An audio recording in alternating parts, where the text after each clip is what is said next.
आज मैं आपको एक भक्ति कहानी सुनाने जा रही हूँ। अयोध्या के बहुत निकट ही पौराणिक नदी कुटिला है, जिसे आज टेढ़ी कहते हैं। उसके तट के निकट ही एक भक्त परिवार रहता था।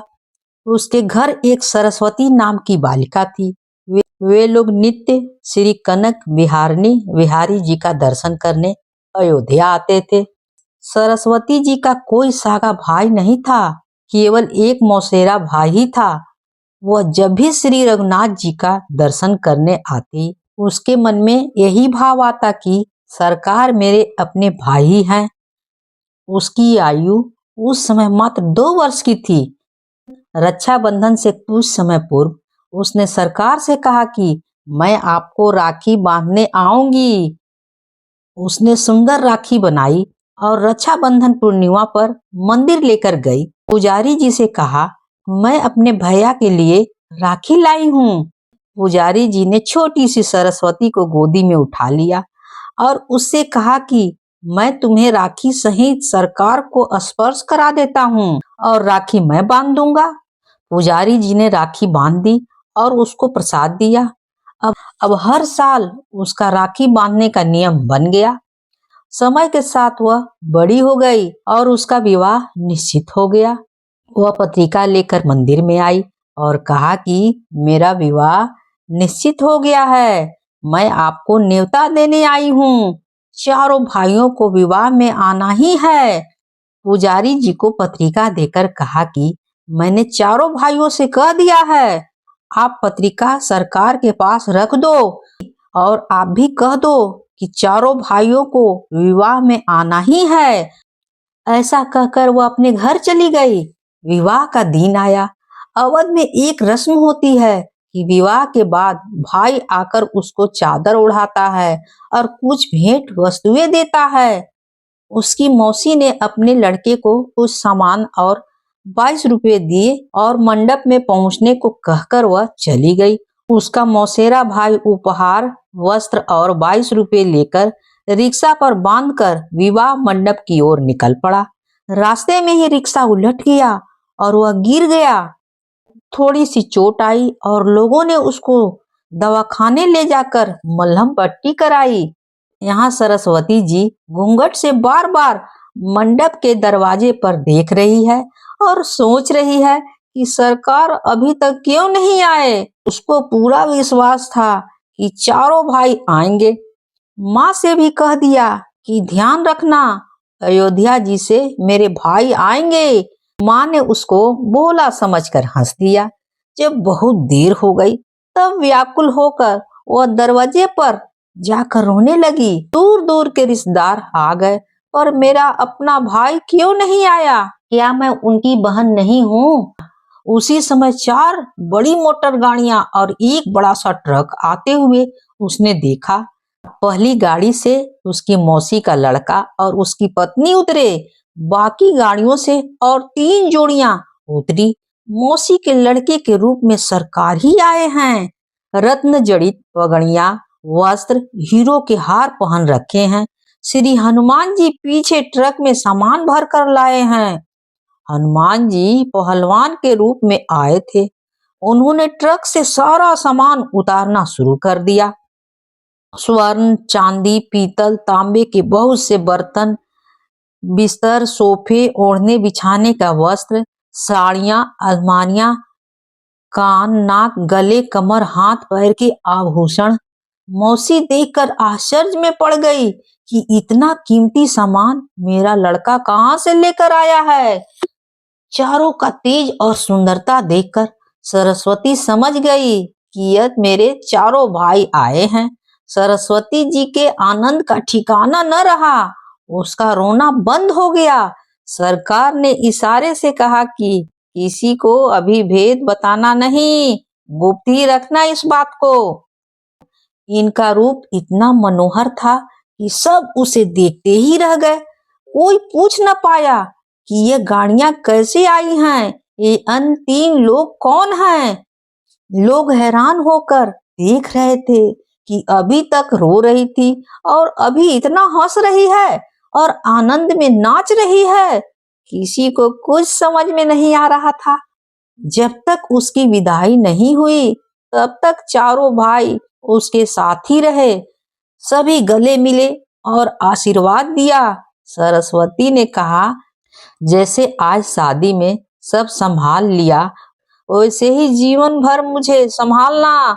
जब वह गाड़ी में बैठकर पति के साथ जाने लगी तब चारों भाई अंतर्ध्यान हो गए। उसी समय असली मौसेरा भाई किसी तरह लंगड़ाते हुए पट्टी लगाए हुए वहां आया। उसने वस्त्र उड़ाया और 22 रुपये दिए। मौसी ने पूछा कि अभी अभी तो तू बड़े कीमती वस्त्र पहने हुए गाड़ी और ट्रक लेकर आया था, ये पट्टियां कैसे बंध गई और कपड़े कैसे फट गए? उसको तो कुछ समझ ही में नहीं आ रहा था।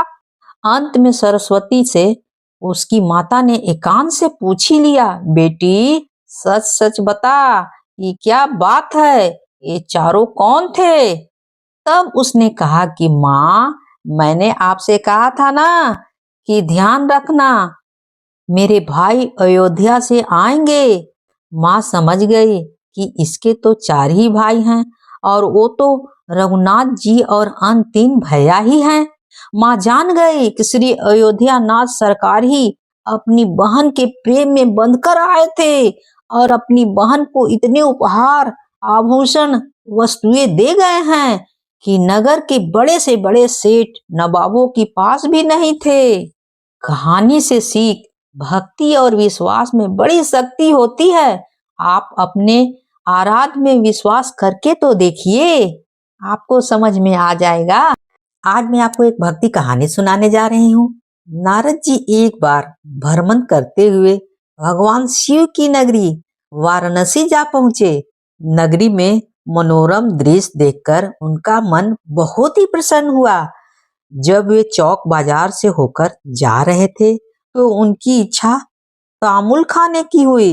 नारद जी को वाराणसी के पान की प्रसिद्धि का पता देवलोक में भी लग गया था, इसलिए उनका पान खाने का बड़ा मन किया था।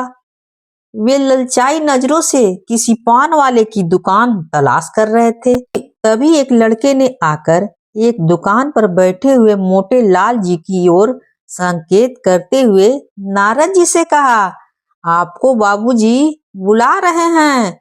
नारद जी ने मन ही मन सोचा, लो अच्छा हुआ, बाबूजी अतिथि सत्कार के तौर पर पान तो खिलाएंगे ही। जैसे ही नारद जी दुकान पर पहुंचे वहां बैठा हुआ लाला बोला, बाबा राधे श्याम। नारद जी ने सोचा शायद किसी राधे श्याम के चक्कर में मुझे बुला लिया है, अतः वे बोले, भैया क्षमा करना, मेरा नाम राधे श्याम नहीं है, मैं तो नारद हूँ। यह सुनकर लाला मुस्कुराकर बोला, आप नारद हो या कोई और, मुझे इससे मतलब नहीं है। हाँ, आप इस वीणा को मुझे बेच दो, मेरा लाडला वीणा चाहता है। यह सुनते ही नारद जी के पैरों तले जमीन खिसक गई। वह तो इस आशा से दुकान पर आए थे कि कुछ आदर सत्कार होगा, किंतु यहाँ तो लेने के देने पड़ने लगे। वे बोले, ना भैया, यह वीणा बिकाऊ नहीं है, अपने लाडले सपूत को कोई दूसरा वीणा दिला दो। इतना कहकर नारद जी जाने लगे तो दुकानदार कड़क कर बोला, देखो बाबा, मेरे बच्चे के मन में ये वीणा बस गई है, आप चाहे जितना पैसा ले लो, यह वीणा दे दो। नारद जी ने कहा, अरे क्या कहते हो भैया, तुम्हारे लड़के के मन में तो यह आज बसी है और मेरे मन में तो सदैव यह बसी हुई है वीणा, मैं इसे नहीं दूंगा, मुझे रुपये पैसे से कोई मतलब नहीं है। नारद जी के इस उत्तर से लाला जल भून गया। उसने नारद जी को ऊपर से नीचे तक देखा और बोला, शायद कहीं बाहर से आए हो बाबा। हाँ भैया, मैं देवलोक से आया हूँ, नारद जी ने विनम्रता के साथ कहा।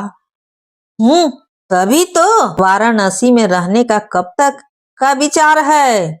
लाला ने घमंड के साथ पूछा। अब आ ही गया हूँ तो भगवान शिव की नगरी में 5-10 दिन घूमूंगा फिरूंगा, नारद जी ने जवाब दिया। तो कान खोलकर सुन लो बाबा, आप इस वीणा को लेकर वाराणसी से वापस नहीं जा सकते।